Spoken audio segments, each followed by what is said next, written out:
Well, good evening, Dynamics class. This is the video lecture for Instantaneous Center of Zero Velocity. But I'm going to start with a continuation of where we were today during class.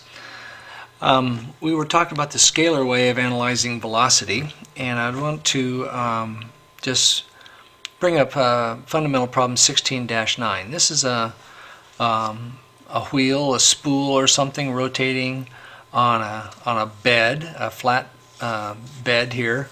However, it looks like the bed is moving. The track or whatever it is moving to the left. It's got some rollers here, and so you can see that the velocity of this bed is moving in that direction, and the velocity of the top of the spool, or that point B of the spool, is moving in this direction. So we're going to use the scalar way to try to find out what omega and what velocity of the middle is, velocity of zero, or O.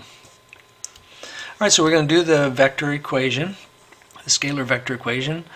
The velocity of B is equal to the velocity of A plus the velocity of B with respect to A. Now, the velocity of B is given in the drawing of 4 going straight in the I direction. The velocity of A is also given in the drawing, and you can tell that the velocity of A is going to the left because it is not slipping. The relative speed between point A on the spool and the bed is 0 at this instant because it's not slipping. So if the bed is moving in that direction, that means A, it has to be going in that direction. So that would be minus 2 feet per second for A. And then the velocity of B with respect to A, again, is the velocity of B as if A was not moving. Well, if A happened to be, like we talked about in class, a fixed point, and that means the velocity of B is moving relative to that with an omega times this radius, this d here. So I'm going to call this d instead of r because it's not really the radius of the spool, but it's the distance between A and B, and that is equal to 2 feet for the radius plus this half a foot for this other little piece here. So that's going to be equal to d omega, or 3 omega. I'm going to put this minus 2 over here, so I got 6i, 3 omega. So omega is equal to 2 radians per second. And we can see in the drawing that it is going clockwise. So that's 2 radians per second clockwise for the omega of the spool. Now, what's the velocity of the point in the middle? Well, again, we'll say the velocity of O is equal to the velocity of A plus the velocity of O with respect to A. Again, this is what we're looking for. And velocity of A is given as minus 2. Velocity of O with respect to A, again, is what's the velocity of the middle as if A was standing still. So that would just be r omega. And you can put that in there. And here we solve for omega up above as 2. So we'll just put that in here, and we can find that the velocity of O is equal to 2 meters per second going in this direction right there. Alright, so that's interesting though, that if the velocity of O is going 2 feet per second in that direction, the velocity of A is going in 2 feet per second in this direction, somehow there's a transition in the middle someplace here where the velocity must be equal to 0 because it's changing direction. It's going minus in that direction, or minus there, it's going positive there. Someplace in the middle it's not moving at all, and we'll call that the instantaneous center of zero velocity, which leads us into the next subject. So we'll call that section 16.6, the instantaneous center of zero velocity. And what we're going to maintain here is that in order for something to rotate, there has to be a point about which it rotates. Even if it's only rotating about that point for a moment, just an instant. If it is rotating, there is a point about which it is rotating at every instant. And we're going to try to analyze what that point is. Alright, so this is what we talked about today in class. We said that if A is not moving, and V of A is 0 if it's not moving, if it is not slipping on the surface. And again, that comes in very handy in our analysis. Velocity is always going to be tangent to the path, and A is going to be considered, because it is not moving, at this point it's going to be considered the instantaneous center of zero velocity for this rigid body. So that means that everything is rotating about A. All right. Now, if the body is not a round object, we can look at a bar and we can suggest that maybe the point A on the bar has a velocity in that direction, point B on the bar has a velocity in this direction. To find out the point of instantaneous zero velocity, we draw perpendicular lines from the velocity vectors. So once we establish the direction of the velocity, we don't have to know the magnitude, all we have to know is the direction. We'll draw a perpendicular line from that velocity vector, draw a perpendicular line from that velocity vector, and where the two vectors intersect, that's where it rotates about. That's the center about which this rigid body is rotating at this instant. It is going to have some omega, and what it says is that the velocity of b, this is now considered a rigid body, basically the whole thing, including these legs of the triangle. We're going to say that if we can establish this length here, we can say that the velocity of b rotates about IC at m omega. So VB equals m omega, going in this direction. Same with A. VA is equal to r omega, but the r is equal to this length here is n, so VA is n omega. All right, so again, we will play with this until you're pretty comfortable with it, but in all cases, the velocities are going to be, the omega is going to be omega every place on the rigid body, and the IC is going to be the IC for every place on the body that it's rotating about. All right. All right. So let's do a problem and see if this makes sense. Let's do 1671. All right. 1671 and 72. This is a little bracket that's constrained to move. This piece of it is constrained to move in this direction. It's like some solenoid or something like that that's sucking this in here. It's going to be in that direction. Because B is now in a slider, some sort of a slot, it only moves in the vertical direction. And if this goes this way, I think we could pretty much guess that B goes up. And if B goes up and that goes this way, there's actually an omega that goes that way. It's moving like this, right? All right, so we want to find out what the velocity of B is using our IC techniques instead of the relative motion techniques. We also might want to find the velocity of A out there. All right, so let's find out our instantaneous center first. Remember, we'll draw perpendicular lines from our velocity vectors. Even if we don't know the magnitudes of the velocity vectors, if we can identify the direction, let's draw perpendicular lines from there. So this one goes this way, so we're going to draw a perpendicular line up like that. This one is going this way, so we'll draw a perpendicular line like that, and we'll find out that they intersect up there someplace. All right, so here's the drawing depicting that. Okay, so VB is going up, VA there, draw those lines up there, and so here's our IC. We can see that this is the leg that we're interested in right now, and it is 4 feet long from the drawing. It is going to be rotating in this direction, and we can say that the velocity of this piece, VB, is going to be this length, this m, times omega. So VB equals r omega, rotating about this point, but the r is going to be this length of this line. Same thing about VC down here. VC is equal to n omega, that length right there. And we can find out what those are. We can just use some trig and we can find out the lengths of m and n. You can see how we did that. Then we can start solving for the omega by saying that the velocity of c is equal to n omega. Solve this for omega. Omega is equal to vc over n. And we can see that since vc is given in the drawing, we can start with that. That's a good place to start because it's a known. And we can see that omega is equal to 0.577 radians per second. Now, can we find out the velocity of B? Well, the velocity of B over here on this side then is going to be equal to m omega. Still rotating about that point. And m was determined up here with the trig. And so we can say that m omega is equal to VB, and we can say that that's 1.155. All right. That's pretty easy to do.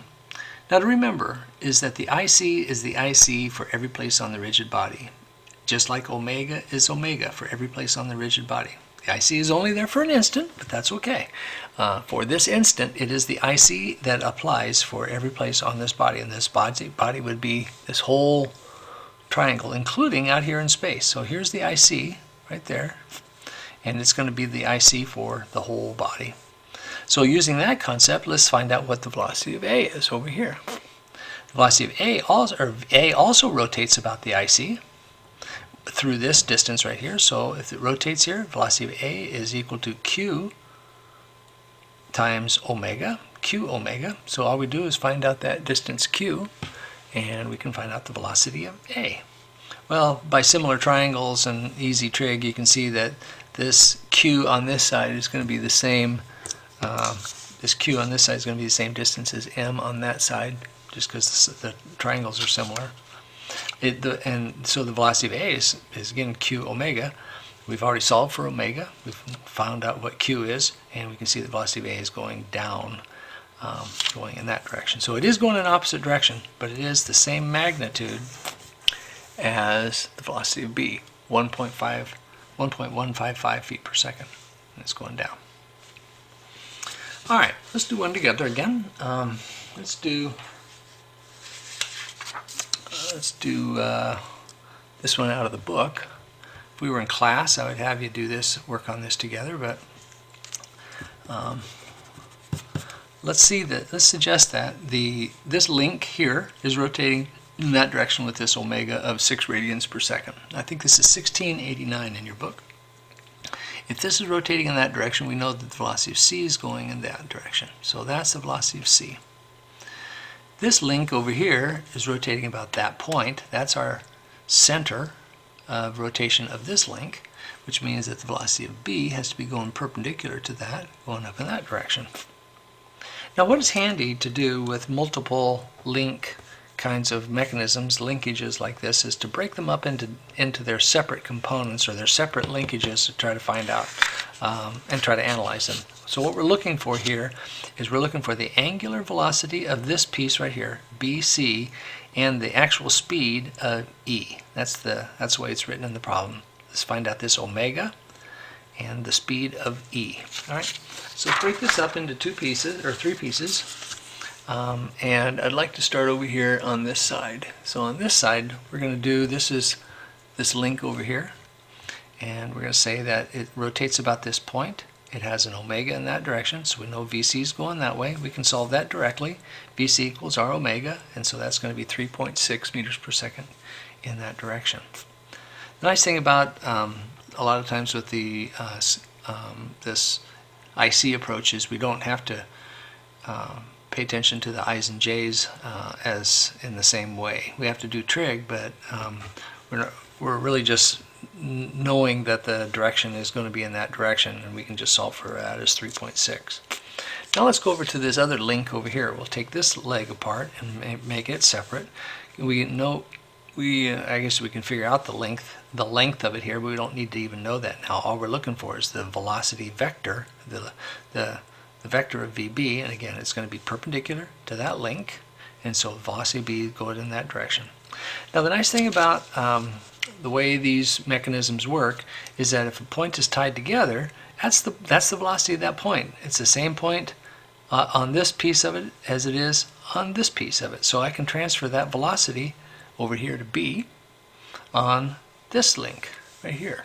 I can transfer the velocity of C over here to that link. So let's just draw this middle link now with the same velocity vectors. VC is going in that direction because that's point C. VB is going in that direction because that's point B.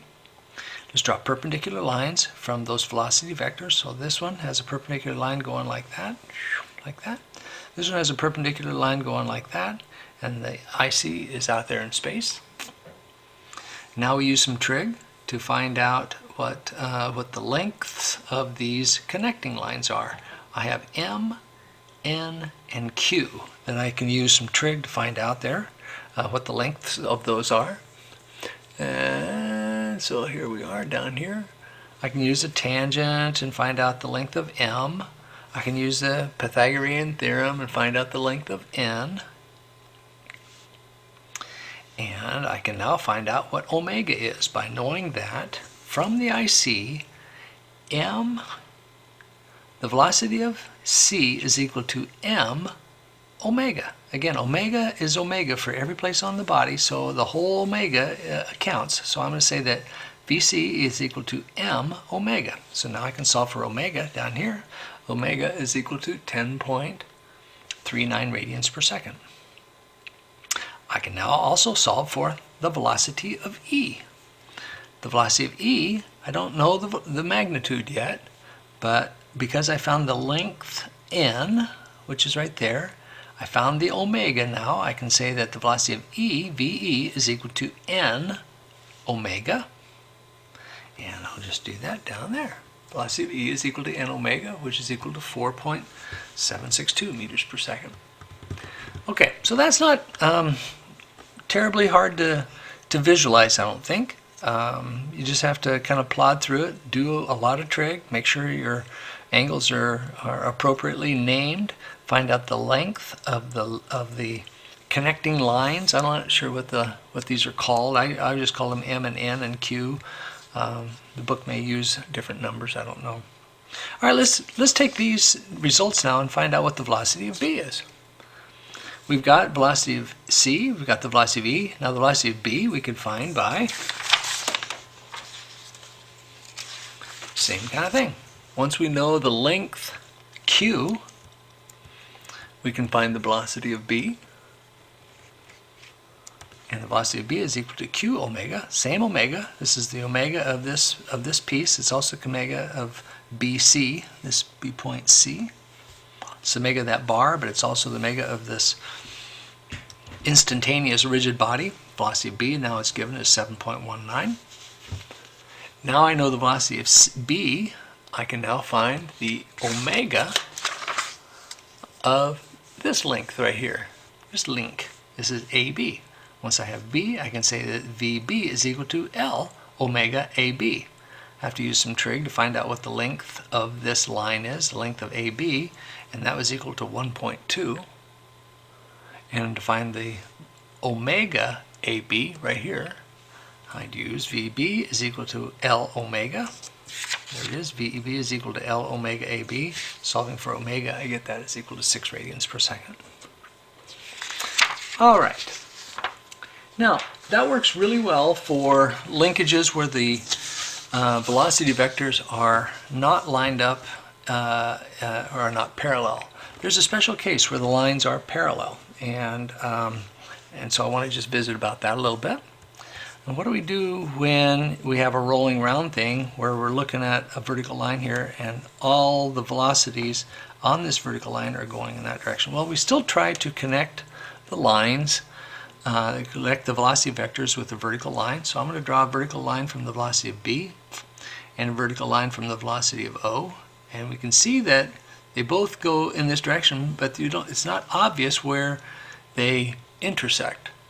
Well, what we know about rolling around things that are not slipping, we do know though that A is not moving, right? Velocity of A is 0, so that must be the center of instantaneous zero velocity for a rolling around thing. So what I can do now is call that my zero velocity. I can connect these two velocity vectors with if I draw the velocity vectors appropriately long to their magnitude, in other words proportional to their magnitude, I can draw this connecting line here and say that this is the velocity profile, if you will, of this rolling around thing. So it's more at the top, less in the middle, half of the top in the middle, and proceeding down here until it's 0 at A. We can find out the proportional velocities by looking at the ratios of the radii, and that gives us the ratio of the velocities. Again, we know that omega equals omega every place on the rigid body. What if it's not a rolling thing, but maybe it's a bar? Well, a bar, maybe you got the top moving in one direction and the bottom moving in a different direction. again, you try to connect these velocity vectors with perpendicular lines, and the lines go right into each other, right? And so it's really hard to find out where the IC is. Well, we can find the IC by connecting the heads of the velocity vectors, as long as the velocity vectors are drawn basically proportional to their length, proportional to the magnitude. If the length of the vectors are drawn proportional to their magnitude, we connect them like that, and we know that the IC is on the line that's perpendicular, that has these perpendicular lines. It's on this line, and we can find out the location of it because that's the intersection of these, of that diagonal line. We can find out the, if we knew the omega, or if we knew these radii, we can find out the omega easily enough by saying VB is equal to R2 omega, VA is equal to R1 omega, and we can find out what omega is. We have to be given something in the drawing, but if we knew that VA, if we knew the V velocities, then we can find out the omegas and the R's. All right, and what we did in class today, we recognized that this type of a picture is basically the same as this type of a picture, isn't it? Where A is not moving here, A is not moving there. That means the velocity profile looks like that. Same thing again, where the omega going in that direction. Now what happens if A is moving though? And then we have a general case that looks something like this. The general case is that if velocity of B is going in that direction, the velocity of A is going in that direction that's different. And let's say that it's down here. It doesn't really matter if it's in the middle or if it's down here. We try to draw perpendicular vectors, but we don't see an obvious intersection where the perpendicular lines are until we draw the velocity profile, and we can see that the IC is down at the bottom right there. All right, you might be able to use that tool in solving some problems, and we can kind of suggest that that's what we did in this one. We said that the velocity here is going in that direction, velocity here is going in that direction, and so what we said was that it looks something like this. Where we got this and like this, and this is going at 4, this one's going at 2, and if I draw those vectors kind of proportional to their magnitude, I know that the IC is going to be on that line, because if I try to draw this, a perpendicular line to that one and a perpendicular line to that one, I know the IC is on that line someplace, but I can find out where by doing something like that. So, all right, so you can probably use this technique a little bit, and again, using trig, you can find out these R's, those R2 and R1, you know, these, because these are similar triangles, you know, you can say that that angle beta is going to be equal to that angle beta up there, and try to figure things out. All right. All right, let's do a couple more problems. Try to find the ICs out of some problems from the book. Let's here we go. Let's do this one first. This one is a mechanism that is rotating, and this one is rotating in this direction. We've got an omega going that way. So we're trying to find the angular velocity of this link, and we do that by drawing the IC. So I'm going to draw this. I'm going to say that my velocity of B is going to be perpendicular to that line. So there's my velocity of B. Now over here, velocity of C. Velocity of C, this is a rack, some sort of a rack gear here, so we know that there's no relative slippage here, which means that if this is rotating in this direction, VC has to be going in that direction. To find out the instantaneous center, I draw perpendicular lines from there, and perpendicular lines from that, and looks like I ran out of room, but it is up there a little bit off the chart, up in there someplace. That is my IC. Okay. And I can use trig. I know that this is 60 degrees because that's 60 degrees. I can use trig to find out the length of those lines. And then I can find out the omega by saying that if this is m and this is n, I'll say that VC is equal to m omega and VB is equal to n omega on that side, and we can find out those speeds. All right, how about this guy? Same kind of analysis here. Got a little gear that's connected, or some sort of a mechanism that's connected here with a rod. This one is going with an omega in that direction, so I know that VC is going in that direction, straight out. This one is going to be rotating in this direction. Some omega there, so I know that VD is going down that way, connecting the parallel lines. I can see that there is my IC right out there in space. Very simple, easy to do. Now I got a couple more here. I can find them. Here we are on the printer. All right, this one's constrained to move in that direction, so A is going in that direction. This, you can see that the length of this is the same as the length of that. That means the angle here is going to be the same. That's going to be a 45-degree angle. Those are isosceles triangles. And if this is going this direction, this is going to try to move this in this direction. So this omega is going that way. So I'm going to say that this VB goes that way. All right. Now let's find out the instantaneous center between these 2 points, and I'll say that draw a perpendicular line there. This one has to have a perpendicular line from there, and they're going to meet right up there. I use trig and I can find out what the length of those things, and then I can find out what this omega is, omega of AB. Sorry. Once I find out that, I can find out velocity of B, then I can find out omega BC. So you kind of step through the process to find out the different pieces. Now, just the last one to go for is that when you have something that isn't exactly, the angles look a little funny, you have to be kind of careful. So again, this one's going in this direction, so we talked about this in class today. This one's going to be, velocity of B is going to be in this direction. And the perpendicular line to that is going to be right up there. The velocity of C is going to be in this direction. And its perpendicular line is going to be right up like there. So you can see the IC is barely off the object.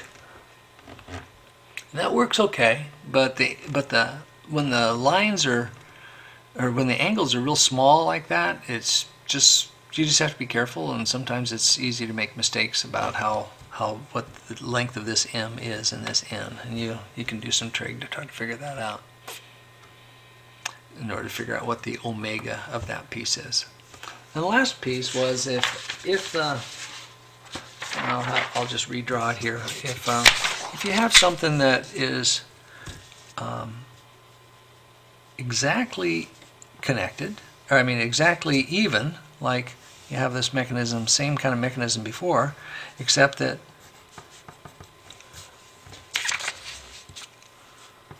where there is no difference in the angle here, and then this one is connected down here with some other kind of thing. If we have this omega here, what does that say? Well, if this is A and this is B and this is C and this is D, we can say that because this is lined up, this is going to have, or because this has an omega here, we can say that this is the velocity of B going that way. We draw a parallel line, or excuse me, a perpendicular line from there, and we can see the perpendicular line goes right through there. Now, the velocity of C, it's hard to know which direction it wants to go, but if the velocity of C was going in, let's see, we want to draw it perpendicular to this line. So if the velocity of C was going in that direction, it would be intersecting there. If the velocity of C was going to be intersecting there, it doesn't really matter In all cases, the velocity of c, the instantaneous center is happening right there at c. And what does that say? If this is the instantaneous center of zero velocity, that means it ain't moving. It is not moving. If c is not moving, that means that we don't know which direction omega is, but it doesn't really matter because they're both going to be equal to zero. You know, omega equals zero if velocity of c is equal to zero. So that's something to watch for when you have a mechanism that wants to move, but it is, and it may be moving, but it's going through a point here at which this is moving, but the velocity of c is stationary at this instant, so then these two omegas are going to be zero, or the omega is equal to zero. So there are not two omegas, there's just one, but you just don't know which direction it might be going. All right, well, that concludes our little analysis on instantaneous center. I hope that this helps you with your homework. Bye.